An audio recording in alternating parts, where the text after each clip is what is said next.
আরে শয়তান রাক্ষস দাঁড়া বলতেছি, তাড়াতাড়ি দাঁড়া, তুই আমার জাদুর ডিমটা দিয়ে যা। হা হা হা, তোকে আজকে জাদুর ডিমটা কিছুতেই দিব না। আরে তুই জাদুর ডিম দিবি না, তোর কাছ থেকে তাহলে মেরে জাদুর ডিমটা নিয়ে নেবো।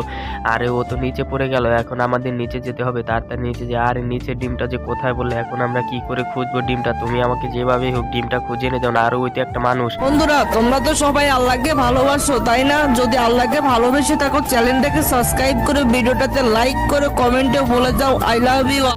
আরে এই মানুষ, দাঁড়াও দাঁড়াও, তুমি কি এখানে উপর থেকে কোনো ডিম পড়তে দেখছো? আরে দেখিনি তো। আর তোমাকে একটা বুদ্ধি দিতে পারি, তুমি উপর থেকে একটা ইটের টুকরা ফেলো, তাহলে দেখতে পারবো আমরা ডিমটা কোথায় পড়ছে। তোমার বুদ্ধিটা তো অনেক সুন্দর, দাঁড়াও আমি এখনই তোমার বুদ্ধিটা ট্রাই করতেছি। আচ্ছা আমি উপরে যাই, এই তো একটা ইট পেয়ে গেছি, এখন আমি ইটটা নিয়ে উপরে চলে যাব, তারপরে নিচে ডিমটা ফেলবো। আচ্ছা তাড়াতাড়ি ডিম ইটটা ফেলো, আচ্ছা তাড়াতাড়ি ইটটা ফেলো রে। হ্যাঁ ফালাইতেছি। আরে তোমাকে আমি খুব ভালোবাসি, তুমি আমাকে বিয়ে করবে? আচ্ছা ঠিক আছে। আরে আমার মাথায় তো ইট পড়ে গেলাম, মরে গেলাম।